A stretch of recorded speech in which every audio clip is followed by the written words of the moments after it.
Hello et bienvenue dans cette nouvelle vidéo de la classe de Fleur. Je te retrouve aujourd'hui pour parler grammaire. Dans la vidéo d'aujourd'hui, je vais t'expliquer les trois fonctions possibles de l'adjectif qualificatif, à savoir épithète, apposé et attribut. Mais comme tu le sais, la grammaire est comme une pyramide, c'est-à-dire que si tes fondations, si tes bases ne sont pas solides, il t'est impossible de construire des choses par-dessus. Si tu n'es pas au clair avec la nature et la fonction des mots, je te mets donc dans le petit i une vidéo qui est à voir absolument avant de s'attaquer tout simplement aux fonctions de l'adjectif qualificatif. Et si tu es prêt, c'est parti!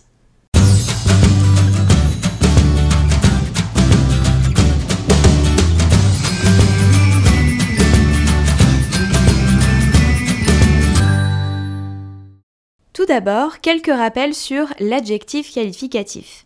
L'adjectif qualificatif fait partie des natures de mots variables et s'accorde donc en genre et en nombre. Il permet de caractériser un nom, c'est-à-dire de préciser un nom, de donner des informations complémentaires. Dans la phrase « La jeune fille marchait le long du paisible lac », nous avons deux adjectifs qualificatifs, jeune et paisible, qui viennent qualifier les noms fille et lac. L'adjectif qualificatif peut avoir trois fonctions différentes en français. Tout d'abord, s'il est placé directement avant ou après le nom ou le groupe nominal qu'il qualifie, il est appelé épithète. Selon certaines grammaires, tu trouveras aussi parfois l'appellation épithète liée. Si je reprends mon exemple précédent, les adjectifs jeune et paisible ont pour fonction épithète ou épithète liée, puisqu'ils se trouvent directement à côté des noms fille et lac. Je peux tout à fait les supprimer sans changer véritablement le sens de ma phrase, mes noms seront tout simplement moins précis. Cela donne « La fille marchait le long du lac ».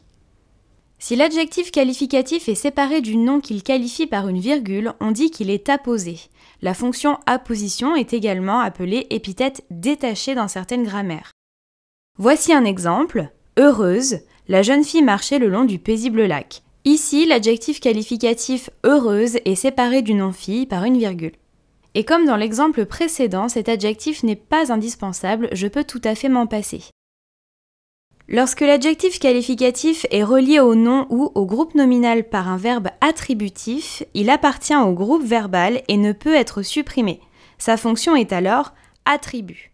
Deux cas sont possibles. Prenons l'exemple, la jeune fille semble heureuse. Ici, heureuse a pour fonction attribut du sujet. Il est séparé du nom qu'il complète par un verbe d'état, sembler. Dans le deuxième cas, la jeune fille trouve la promenade agréable. Agréable ne qualifie plus la fille, mais bien la promenade. Il ne qualifie donc plus le sujet, mais le COD. La jeune fille trouve quoi? La promenade. Comment? Agréable. Agréable est donc un attribut du COD.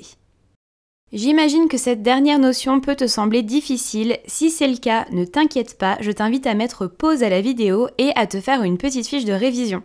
D'ailleurs, si tu as besoin d'aide pour apprendre à faire une fiche de révision efficace, je te mets dans le petit i une vidéo qui pourra t'aider. Et bien voilà, c'est déjà tout pour cette courte vidéo, j'espère sincèrement qu'elle t'aura aidé. Si c'est le cas, n'hésite pas à mettre un petit like parce que ça fait toujours plaisir.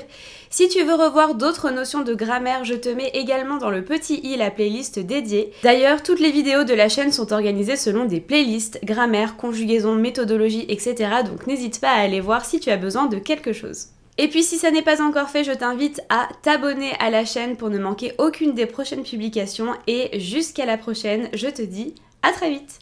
Ciao!